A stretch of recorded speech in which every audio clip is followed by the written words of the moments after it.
Christophe Lutundula Apala, vice-premier ministre en charge des affaires étrangères, porte son choix à Félix Tshisekedi Tshilombo pour la présidentielle de 2023. Est-ce une rupture avec Ensemble de Moïse Katumbi Tchapoué? On en parle, mesdames et messieurs, fidèles téléspectateurs de Canal Congo en télévision. Bienvenue à votre émission Zoom qui reçoit pour vous ces jours monsieur Philippe Kazadi. Philippe Kazadi est secrétaire national en charge de la communication du parti politique ADP, Alliance des démocrates pour le progrès. Philippe Kazadi, bonsoir. Bonsoir, monsieur Maxime. Vous êtes à votre première participation à cette émission Zoom pour l'année 2022. Comment vous vous portez déjà? Je me porte à merveille. Merci aussi pour l'invitation et merci de pouvoir aborder ce sujet qui fait couler beaucoup d'encre et de salive aujourd'hui. Les commentaires vont dans tous les sens et je crois que ma présence pourrait contribuer à l'éclaircissement de l'opinion. Comme vous l'avez si annoncé, un sujet qui fait couler beaucoup d'encre et salive dans la société congolaise. Comment personnellement avez-vous jugé cette déclaration faite par Christophe Lutundula, vice-premier ministre en charge des affaires étrangères, de porter son choix à Félix Tshisekedi Tshilombo pour la présidentielle de 2023, dans la mesure où il est cadre d'ensemble pour la République de Moïse Katumbi? Alors, merci beaucoup. Le vice-premier ministre, ministre des Affaires étrangères, est membre d'un gouvernement. Et en tant que membre du gouvernement, il est un élément qui contribue à la mise en œuvre d'une politique, à la conduite d'un plan de gouvernement. Et il a un secteur qu'il gère, donc les affaires étrangères. Il a mis en place aussi une politique, il a présenté une feuille de route au gouvernement. Cette feuille de route a été acceptée et les moyens sont en train de lui être donnés pour que cela soit exécuté. Ça signifie quoi? Ça signifie que Christophe Lutundula est devant ses responsabilités d'homme d'État, mais également des gestionnaires, d'un décideur politique. Il attend réussir son mandat, il attend réussir son parcours ou son passage au ministère des Affaires étrangères. Il ne voudrait pas que demain, en 2023, qu'on dise qu'il a échoué. D'autant plus que à l'Assemblée nationale d'où il est venu, il est très bien réputé. Quelqu'un me disait même que si vous avez un député comme Christophe Lutundula dans vos rangs, vous avez plus de 10 députés. En lui seul, il peut représenter 10 députés. En termes de la production législative. Et à ce niveau, il n'y a pas de doute, il n'y a pas de conteste. Alors, comme il est venu de l'Assemblée nationale, il est très bien réputé. Au gouvernement aussi, Christophe Lutundula veut marquer son passage. Est-ce que vous trouvez normal que quelqu'un qui est conscient de ses responsabilités ainsi puisse arriver en 2023 et qui dise à son chef, qui est le président de la République, que non, monsieur le président, il ne faut pas postuler parce que nous avons échoué, laisser la place à quelqu'un d'autre. Non seulement qu'il remet en cause sa propre compétence ou sa propre prestation en tant que ministre, mais il se met en difficulté de pouvoir lui-même aussi réclamer un mandat législatif à ses électeurs de Katakokombe. Qu'est-ce qu'il va leur dire? Qu'est-ce que l'opinion dira de lui? Qu'il a été au gouvernement pour travailler pour la réussite du gouvernement? De continuité que vous voulez expliquer là. Excusez-moi. Qu'est-ce qu'on va dire de lui? Qu'il a été au gouvernement pour réussir, il a été au gouvernement pour servir le peuple, ou il a été au gouvernement pour échouer et donc faire échouer le président de la République? Mais moi je dis d'ailleurs que la position qu'il a prise, c'est une position rationnelle, une position cohérente, qui marche de pair avec son image de marque, l'image qui ne veut en aucun cas galvauder. Et il va tout faire, il est en train de tout faire pour réussir et donner un bilan positif en moins dans son secteur au président de la République et qu'en 2023, les présidents disent, tiens, j'avais un ministre important qui m'a aidé à pouvoir demander un deuxième mandat à la population. En s'entendant de parler, Christophe Lutundula veut sauver sa propre image. Donc, et non l'image, comme on le sait pertinemment bien, il vient d'un parti politique, Ensemble pour la République de Moïse Katumbi, et non faire de façon globalisante lui et le parti politique. Non, même au sein d'Ensemble, je ne pense pas qu'Ensemble voudrait avoir des ministres incompétents. que vous acceptez que demain, Christophe Lutundula soit jugé d'un ministre incompétent? Qui gagne à la fin? Qui gagne? Si les ministres sont incompétents, qui gagne? C'est la population qui va perdre. Alors que nous travaillons pour la population. Et pour qu'on travaille pour la population, nous devons mettre dans nos têtes, nous devons avoir l'idée de la réussite. Notre cap doit être la réussite à tout prix. Ça veut dire servir le peuple à tout prix. Et le problème ici, c'est que le président de la République a déjà exprimé ses ambitions de solliciter un deuxième mandat. Est-ce que le ministre du gouvernement, est-ce qu'il est logique qu'un ministre du gouvernement qui a accompagné les chefs de l'État dans son action ne puisse pas l'accompagner, ne puisse pas le soutenir, en tout cas se montrer solidaire vis-à-vis de lui pour le deuxième mandat? Parce qu'il faut le dire que Moïse Katumbi a des ambitions aussi pour légitime à la présidentielle de 2023. C'est légitime. Dans la mesure où Christophe Lutundula, un cadre d'ensemble pour la République, aujourd'hui porté son dévolu ou son choix à Félix Antoine Tshisekedi, est-ce que cela frise pas ma lecture est que même si vous prenez Moïse Katumbi, vous le mettez à la place de Félix Tshisekedi, il souhaiterait avoir des ministres ou un ministre comme Christophe Lutundula. Donc c'est une question qui ne les gêne pas. Ça ne gêne que ceux qui ne comprennent pas. Ça ne gêne que ceux qui veulent tirer le ficelle de la polémique inutile, de mésattentes, de l'incompréhension de désamour entre Moïse Katumbi et Christophe Lutundula. Mais de lui-même, il ne fait rien contre qui que ce soit. Il agit parce que les responsabilités qu'il a aujourd'hui en tant que ministre de la République lui obligent de le faire. Philippe Kazadi, est-ce que vous pouvez affirmer à ces jours que Christophe Lutundula est bel et bien dans l'ensemble pour la République, il n'y a pas rupture malgré ces tirs croisés qu'on est en train de suivre de part et d'autre après sa déclaration? En tout cas, je crois qu'avec vous, nous l'avons suivi sur les antennes de Top Congo, une radio de la place. Il a dit qu'il est, jusqu'à preuve du contraire, membre d'ensemble pour la République. Mais il est aussi membre d'un gouvernement. Donc, il faudrait que dans chaque cas, il y ait une logique qui conduise son action jusqu'au bout. Comment expliquer alors le fait que Christophe Lutundula, aujourd'hui vice-premier ministre en charge des affaires étrangères, ces postes a été acquis au nom d'Ensemble pour la République ou à titre personnel? Le ministère des Affaires étrangères est un poste régalien qui revient de droit au président de la République. C'est dans le quota du président de la République.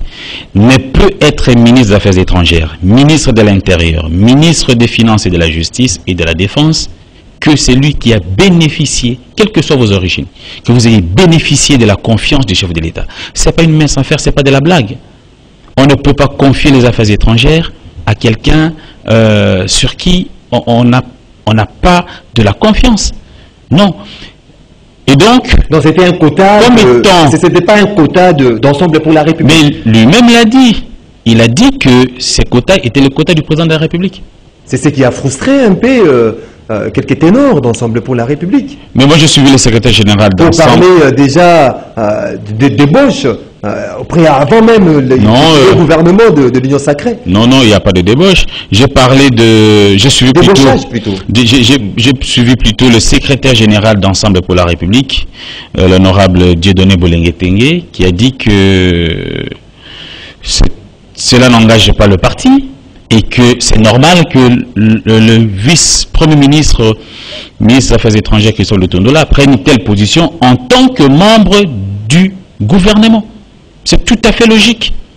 Alors, ceux qui ne comprennent pas... Est-ce que cette position arrange le membre d'Ensemble pour la République? Ou bien ça gaillardit la position de l'Alliance des démocrates pour le progrès? Il faut savoir que généralement, dans nos partis, il y a toujours un écart entre la manière de percevoir les choses de haut cadre du parti et la manière de percevoir les choses de la base. La base, elle est sensationnelle, elle est émotionnelle. Mais les hauts cadres qui connaissent les tenants et les aboutissants des choses ne se laisse pas distraire par ce genre de considérations. C'est ainsi que, au cadre d'ensemble comme secrétaire général du parti, a fait une telle déclaration. Pour dire que ce sont des arrangements politiques. Non, pour dire que la position... on peut changer, on peut changer des casquettes, on peut changer des chants, on peut changer de parti ou d'obédience du jour au lendemain. Pour dire que la position prise par son Excellence Christophe Lutundu La est une position logique au regard de sa position au sein du gouvernement. Mais je suis en train de me demander et de vous poser peut-être à l'opinion la question de savoir, en 2023, si un membre du gouvernement dit qu'il voudrait soutenir un autre candidat que Félix Tshisekedi, dans l'hypothèse où Félix Tshisekedi confirme sa candidature, si un membre du gouvernement dit qu'il ne va pas les soutenir, déjà vous comprenez que ces membres ne travaillent pas pour Félix Tshisekedi, en fait, ne travaillent pas pour la réalisation du programme de Félix Tshisekedi. Est-ce que vous travaillez pour le président de la République ou vous travaillez pour la nation, servir la nation? Mais attendez, en étant membre au sein du gouvernement, mais on sert la nation à travers un programme. À travers un programme. Malheureusement, ils sont membres d'un gouvernement et le gouvernement a un programme. Et le programme, c'est la traduction de la vision du chef de l'État. Donc, d'une manière ou d'une autre, on sert une vision et on sert un homme. Et on sert aussi la République à travers cet homme. C'est le seul qui a requis le suffrage universel. C'est le président de la République. Il est le seul à pouvoir bénéficier du suffrage universel. Donc, derrière lui, il y a tout un peuple. Derrière lui, il y a une nation. La Constitution le dit. Il est le représentant de la nation. Si aujourd'hui, les gouvernements Jean-Michel Sama, Lukonde arrivaient à tomber au remaniement du gouvernement, que Christophe Lutundu La ne se retrouve pas à ce nouveau gouvernement, il va toujours demeurer à sa position de soutenir le chef de l'État, ou bien il y aura, comme on est déjà habitué avec le politique congolais, à un rétropédalage? Alors moi, je ne suis pas de nature à discuter sur les sectes des anges. Je préfère discuter sur des faits. Et ici, le fait est que Christophe Lutundu La, ministre des Affaires étrangères, a déclaré que si en 2023, le président de la République venait à solliciter un deuxième mandat auprès de la population, il sera solidaire avec lui. Solidaire avec Félix Antoine Tshisekedi Tshilombo. Quelles ont été les motivations ayant poussé Christophe Lutundu La à porter son choix à Félix Tshisekedi au-delà du fait de cette politique que vous avez évoquée du gouvernement? Non, mais attendez. Je crois que quand on est membre d'un gouvernement, c'est pas la question d'individu, c'est une question de vision. Je crois que à force de travailler aux côtés du président de la République, Christophe Lutundu La s'est rendu compte et se rend compte, comme tous les autres membres du gouvernement, que nous sommes sur une bonne voie, que les efforts qui sont fournis sont de nature à redorer l'image du Congolais, parce qu'il s'agit des affaires étrangères, mais également apporter la solution aux problèmes des Congolais, quelles que soient les contingences endogènes ou exogènes, qui influent ou qui retardent la traduction en acte de cette volonté politique. Donc, premièrement, cette vision... oui, la vision du chef de l'État, la volonté du chef de l'État de mieux faire que hier, ben voilà, et l'engagement. Et l'engagement, parce que on lui donne le moyen de faire sa politique. On lui donne le moyen de réaliser sa feuille de route qu'il a présentée au Conseil des ministres et qui avait été adoptée. Parlons-en tellement que vous voulez qu'on en parle de cette feuille de route donnée au ministère des Affaires étrangères. Quelles sont, si on peut parler aujourd'hui en termes des réalisations. Aujourd'hui, Christophe Lutundu La, à la tête de ces grands ministères qui est les Affaires étrangères, quelles ont été les réalisations de Christophe Lutundu La dans un gouvernement dit de warrior, un gouvernement qui s'est présenté comme le salut de Congolais? Quelles sont, de manière détaillée, si vous voulez bien, les réalisations accompli par Christophe Lutundula dans ses ministères? Alors, quand il était arrivé aux affaires étrangères, pour ne pas dire que la situation était chaotique, mais en tout cas la situation était déplorable. La situation de nos ambassades et de nos ambassadeurs à l'étranger était inadmissible. Vous l'avez suivi sur les attaques de Top Congo, notre ambassadeur en Italie manquait d'un véhicule. Un véhicule, voilà, c'est quelqu'un qui prenait les transports en commun, comme tout le monde. Alors c'est inadmissible. Et je crois qu'on va parler de cette question de l'image du pays. Il y avait une dette colossale en termes de loyer et d'impayement des ambassades et des agents des ambassades. L'impayement des ambassadeurs plutôt et l'impayement des agents des ambassades. C'était évalué à des millions, à des centaines de millions de dollars américains. Et il y avait la question de cotisation au sein des organisations internationales. La RDC était très mal cotée et cela aussi a porté atteinte à la manière de nous percevoir, de la manière dont on est perçu par l'étranger. Il y avait aussi là-dedans des dizaines de millions de dollars en termes de dettes, des arriérés. Il y a des ambassadeurs qui ont fait 10 ans sans être payés. Et depuis que le vice-premier ministre Christophe Lutundula est là, il a mis en place une commission ensemble avec son collègue de finances et son collègue de budget pour voir comment résoudre tous ces problèmes de dette. Et au fur et à mesure, non seulement que pour l'an 2021 par exemple, nous sommes en 2022, pour l'année passée, toutes les dettes ont été payées, tous les arriérés ont été apurés, payés, mais on continue aussi de reculer d'une année à une autre pour essayer de remettre nos ambassadeurs et les agents des ambassades dans leurs droits. Donc on ne parle plus de dettes au ministère des Affaires étrangères. En tout cas, on ne parle plus des dettes en ce qui concerne 2021, 2022 et je crois le dernier trimestre de 2020. Aujourd'hui, c'est toujours un casse-tête pour avoir un passeport ici en RDC.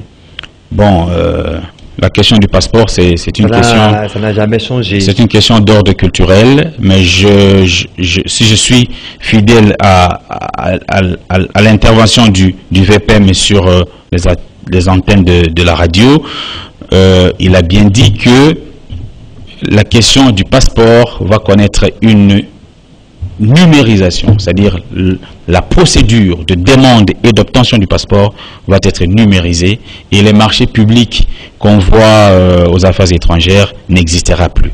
Là, mais il faut aussi dire que il y a un problème, je dirais, d'ordre moral pour nos Congolais, c'est que le gouvernement a dit publiquement et officiellement que le passeport coûte 99 $. Ça signifie quoi? Mais on débourse toujours plus de 99 $. Oui, je vais en venir. Ça signifie quoi? Ça signifie que vous quittez de chez vous, vous arrivez aux affaires étrangères, vous allez à la banque, vous payez 99 $. Vous obtenez votre formulaire de demande de passeport. Vous remplissez le formulaire. Vous vous dirigez à l'ANER pour vous faire identifier. Parce que le passeport est un document qui est réservé aux nationaux, exclusivement aux nationaux. Et la seule autorité capable de dire que tel est congolais, tel ne l'est pas au jour d'aujourd'hui, c'est le ministère de l'Intérieur. Et l'ANER dépend aussi du ministère de l'Intérieur, des services du ministère de l'Intérieur, et le ministère disons, l'ANER donc vous identifie comme congolais et vous rentrez aux affaires étrangères pour être capturé, en tout cas avec l'avis de l'ANER, être capturé et obtenir votre passeport. Mais il y a des gens qui veulent se faire accompagner. Ce sont les accompagnateurs qui bouffent leur argent. Toutes ces procédures, aller à l'ANER pour faire capturer, c'est pris en charge par ces 99 $ ou bien il non, c'est ce que j'ai dit. C'est ce que j'ai dit. C'est ce que j'ai dit. C'est commissionnaire. C'est commissionnaire, c'est facilitateur, c'est accompagnateur qui vous conduit à l'ANER. cet accompagnateur qui va commencer à vous dire les bordereaux est rentré aux affaires étrangères, venez vous faire capturer et vous pouvez obtenir quelque chose. En fait, vous devez donner quelque chose. C'est un service. Ça c'est entre eux. Mais je veux rassurer que cet argent ne rentre pas dans le compte du Trésor. Cet argent n'engage pas le ministère des Affaires étrangères et donc nous n'en sommes pas, ou en fait, le VPM ne peut pas en être tenu pour responsable. Donc pour dire que les $9, c'est les montants réels. C'est le montant réel. Tout celui Même si vous allez à l'ANER, vous faites capturer, c'est pris en charge à ces $9. En tout cas, c'est concerne les opinions, débourssement après les $200. En ce qui concerne les affaires étrangères, c'est $99. Vous irez à l'ANER. Faire ce que vous allez faire à l'ANER, ça ne concerne pas les affaires étrangères. Et quand vous rentrez de l'ANER, l'ANER envoie un bordereau avec avis, favorable ou non. Mais si l'avis est favorable, vous rentrez aux affaires étrangères, vous êtes capturé sur le $99. Donc c'est gratuitement pratiquement. Et on va imprimer le passeport, on vous le donnera sans rien demander. Lorsqu'on parle du ministère des Affaires étrangères, Philippe Kazadi, on voit directement l'image même du pays.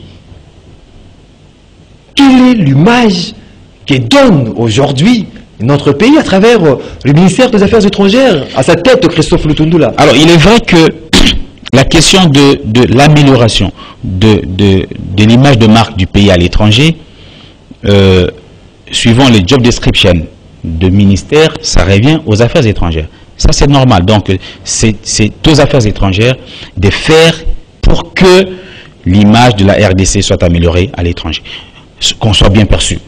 Alors, que peuvent faire les affaires étrangères? Les affaires étrangères, comme ministère, peut faire en sorte que, 1, la situation de nos missions de représentation, que nous ayons des bons loyers, sinon des bons bâtiments, que nos ambassadeurs et nos agents locaux soient dans les meilleures des conditions, qu'ils ne soient pas des quémandeurs, mais qu'eux aussi puissent bien se comporter. En venant ici, je suis en train de m'imaginer, je n'ai pas fouillé, mais je me disais que mais normalement, il devrait y avoir un code de conduite pour nos ambassadeurs, pour nos représentants à l'étranger. Un code de conduite. Un code de conduite, oui, parce que ils n'ont pas ce code de conduite. Je ne peux pas confirmer ni infirmer, mais je crois que c'était une réflexion que je poussais en venant. Et donc, ce que peuvent faire les affaires étrangères, c'est de mettre nos représentations diplomatiques à l'étranger dans le meilleur des conditions. Ça fait partie des éléments à travers lesquels l'image de la RDC est construite et même perçue. Deuxième chose, c'est notre situation au sein des organisations internationales.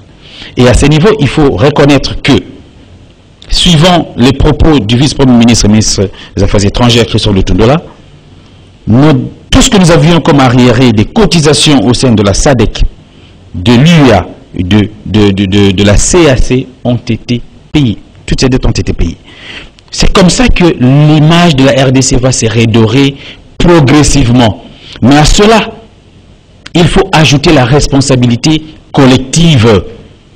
C'est-à-dire que les Congolais de la diaspora, dans leur manière de se comporter, ils doivent savoir qu'ils véhiculent, ils sont au fait aussi des ambassadeurs de notre pays à l'étranger.